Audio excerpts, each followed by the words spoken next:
Good morning friends. कैसे हैं आप लोग? आशा करता हूँ कि आप स्वस्थ होंगे और मस्त होंगे फ्रेंड्स। और कल के लेसन की अच्छी तरीके से प्रैक्टिस की होगी फ्रेंड्स आपने। और आपको सारे सेंटेंसेस अच्छी तरीके से डायरेक्ट और इनडायरेक्ट के समझ में आ गए होंगे फ्रेंड्स।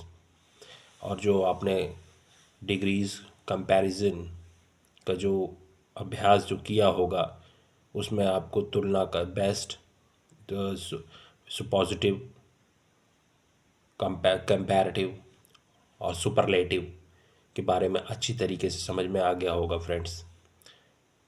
क्योंकि प्रैक्टिस ही इम्पॉर्टेंट है friends. Practice makes a man perfect, जैसे मैं आपको बार बार कहता हूँ। ठीक है फ्रेंड्स, आज हम एक नई चीज़ देखते हैं फ्रेंड्स। जिरंड क्या होता है? चलिए फ्रेंड्स, देखते हैं कि ये जिरंड क्या होता है फ्रेंड्स। चलिए स्टार्ट करते हैं। जिरंड को वर्बल नाउन, क्रियार्थक संज्ञा कहते हैं। ठीक है फ्रेंड्स। मेन वर्ब, ये थोड़ा वर्ब गलत एच लिख दिया फ्रेंड्स, प्रिंटिंग में प्रॉब्लम हो गई है। मेन वर्ब के साथ आईएनजी जोड़ने से जिरंड बनता है। ध्यान दीजिएगा। जैसे देखिए, वॉक मीन्स चलना होता है, प्लस आईएनजी वॉकिंग, ये जिरंड हो गया फ्रेंड्स। ड्रिंक प्लस आईएनजी जोड़ने से ड्रिंकिंग, ये जिरंड हो गया। ठीक है फ्रेंड्स। चलिए और भी विस्तार से इसको समझते हैं।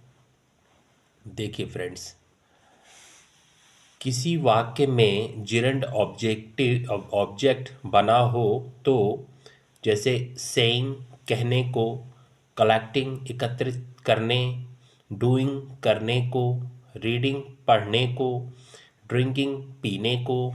ठीक है फ्रेंड्स। इसी चला आगे देखते हैं फ्रेंड्स। इन्हें वाक्यों में प्रयोग करने से आप और भी आसानी से समझ पाएंगे। ठीक है फ्रेंड्स। चलिए देखते हैं इन्हें वाक्य में प्रयोग करके आप इनको और भी आसानी से फ्रेंड्स समझ पाएंगे। ठीक है फ्रेंड्स। चलिए ध्यान दीजिए, क्योंकि हाँ, यस फ्रेंड्स, सब्जेक्ट के स्थान पर जिरंड का प्रयोग। चलिए देखते हैं। Drinking, first, drinking is a bad habit. Drinking पीना, शराब पीना बुरी आदत है। ठीक friends.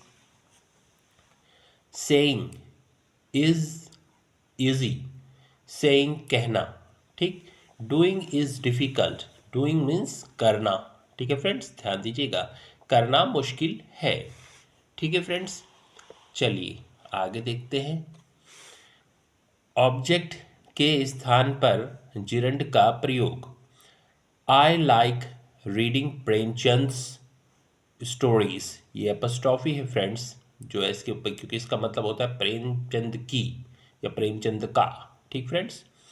I like reading Premchand stories, मुझे प्रेमचंद जी की कहानियाँ पढ़ना पसंद है। आई हेट टेलिंग लाइज, मुझे झूठ बोलने से नफरत है। ठीक है फ्रेंड्स। चलिए आगे देखते हैं। ही स्टॉप्ड ड्रिंकिंग, उसने शराब पीना छोड़ दिया। द चाइल्ड स्टॉप्ड क्राइंग, बच्चे ने रोना बंद किया। ठीक है फ्रेंड्स। कुछ और उदाहरण देखते हैं। चलिए फ्रेंड्स कुछ और उदाहरण देखते हैं। देखिए कुछ और उदाहरण। स्टॉप राइटिंग, लिखना बंद करो। स्टॉप वॉरिंग, चिंता करना छोड़ो। After coming to Delhi, Delhi आने के बाद। अबाउट गोइंग, जाने के बारे में। विदाउट ड्रिंकिंग, पीने के बगैर। फॉर बाइंग, खरीदने के लिए। ठीक है फ्रेंड्स। इस सारे सेंटेंसेस का फ्रेंड्स आप अपनी नोट कॉपी में नोट करके और इसका खूब मन लगाकर अभ्यास कीजिएगा फ्रेंड्स, क्योंकि अगर अभ्यास आप नहीं करेंगे तो बहुत दिक्कत होगी फ्रेंड्स, तो कोई फ़ायदा नहीं है पढ़ने का। ठीक है friends. Practice makes a man perfect. ठीक है फ्रेंड्स। चलिए, अगेंस्ट ड्रिंकिंग, शराब पीने के विरुद्ध। इन सीइंग देखने में, ऑन सीइंग मी मुझे देखने पर, फ्रॉम सेविंग बचने से। समक्ष कथन परोक्ष कथन को ही डायरेक्ट स्पीच और इनडायरेक्ट स्पीच कहा जाता है। ठीक है फ्रेंड्स, समक्ष कथन और जो परोक्ष कथन होता है उसी को डायरेक्ट इनडायरेक्ट कहा जाता है फ्रेंड्स। चलिए इसे एक उदाहरण के जरिए समझते हैं। इस उदाहरण पर गौर कीजिए। इनडायरेक्ट स्पीच को टेरोरेड स्पीच भी कहते हैं। ध्यान दीजिएगा फ्रेंड, टीरोरेड टीरोरेड स्पीच भी कहते हैं। ठीक फ्रेंड्स, चलिए फ्रेंड्स आगे ध्यान दीजिए। देखिए, कल मैं अपने मित्र संजय से मिला। मेरी माँ ने कहा था कि वे उसे देखना चाहती है, इसलिए मैंने उससे पूछा कि वह कब मेरे घर आ सकेगा। उसने कहा कि वह कल आएगा। ठीक फ्रेंड्स, चलिए आगे देखते हैं। मैं घर लौटा और मैंने संजय ने जो कुछ माँ को बताया और यह भी कहा कि वह कल माँ से मिलने आएगा। इस उदाहरण में पहले जो मैंने संजय से बात की वह समझ कथन था। ठीक फ्रेंड्स, ध्यान दीजिएगा, यानी उत्तम पुरुष और मध्यम पुरुष के बीच का संवाद। जब यह संवाद मतलब बातचीत फ्रेंड्स तीसरे आदमी को, थर्ड पर्सन को बताया जाता है तो वह होगा परोक्ष कथन यानी इनडायरेक्ट स्पीच के रूप में। मतलब अपनी माँ से जा कुछ कहा मैंने, परोक्ष कथन था। ठीक है फ्रेंड्स, कुछ उदाहरण देख लेते हैं इसका। देखिए, समक्ष कथन डायरेक्ट, परोक्ष कथन इनडायरेक्ट। तुम्हारा नाम क्या है? ध्यान दीजिएगा, डायरेक्ट समक्ष कथन है फ्रेंड्स। बाहर जाओ, इसका दाम क्या है? परोक्ष कथन इनडायरेक्ट, उसने मुझसे पूछा कि मेरा नाम क्या है। उसने मुझे बाहर जाने को कहा। उसने इसका दाम पूछा। ठीक फ्रेंड्स, ध्यान दीजिएगा फ्रेंड्स। ठीक है फ्रेंड्स, आगे देखते हैं फ्रेंड्स क्या है। कुछ और भी सेंटेंसेस हैं फ्रेंड्स, इस पे ध्यान देते हैं फ्रेंड्स। चलिए देखिए फ्रेंड्स, वाह कितना सुंदर फूल है, क्या पिताजी घर पर हैं? ठीक है फ्रेंड्स, उसने इनडायरेक्ट देखिए फ्रेंड्स, उसने विस्मय से कहा कि फूल बहुत सुंदर है। मतलब विस्मय मतलब आश्चर्य से। ठीक है फ्रेंड्स, उसने पूछा कि क्या पिताजी घर पर हैं। ये रहे समक्ष कथन और परोक्ष कथन वाक्य हिंदी में। अब इन्हें अंग्रेजी में कैसे लिखना है यह देखें। निम्नलिखित खंडों में वाक्यों को बांट सकते हैं। चलिए फ्रेंड्स देखते हैं कैसे बांटा जा सकता है। पॉजिटिव सेंटेंस, इसे स्टेटमेंट या असर्टिव सेंटेंस कहते हैं। ध्यान दीजिएगा फ्रेंड्स, इसे हम सकारात्मक वाक्य भी कहते हैं। ठीक, ऑर्डर एंड रिक्वेस्ट, विधि वाक्य, क्रियार्थ आदेश या अनुरोध वाक्य। इंट्रोगेटिव सेंटेंस, प्रश्न वाक्य। एक्सक्लेमेटरी सेंटेंस, विस्मय वाक्य।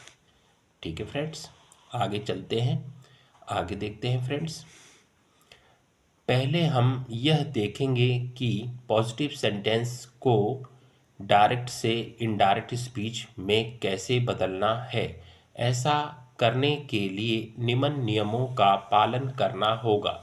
हमेशा की तरह आप आसानी से समझ पाएं, इसलिए इसे तालिका के रूप में दे रहा हूँ। डायरेक्ट में अगर मैं आ रहा हूँ कहा गया तो इनडायरेक्ट में मैं बदल जाएगा, वह, मैं, वह आ रहा है, इसे ध्यान में रखते हुए तालिका पढ़ लीजिए।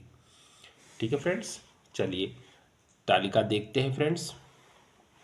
देखिए, direct, indirect, I you, my your, me you, we you, our your.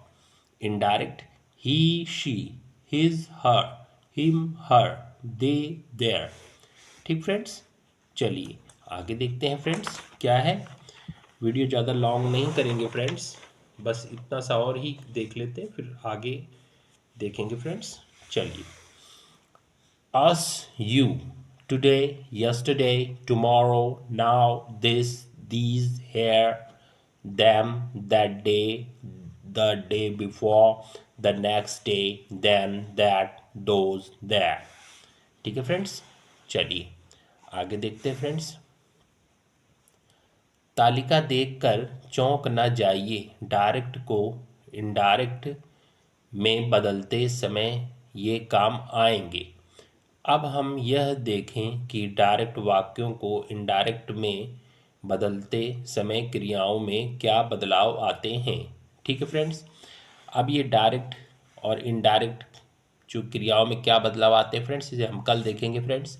आज जो हमने जो अभी अभ्यास किया फ्रेंड्स, इसका आप जो एक अपनी कॉपी में, नोट कॉपी में इन सबकी अच्छी तरीके से नोट करिए और फिर अच्छी तरीके से उसकी प्रैक्टिस करिए फ्रेंड्स।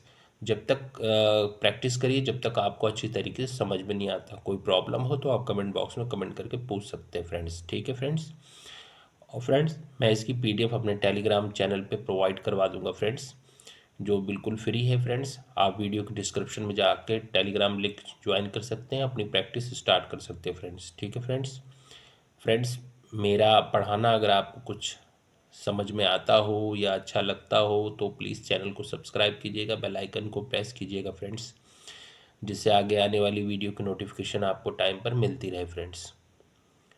आपका दिन शुभ हो फ्रेंड्स, धन्यवाद।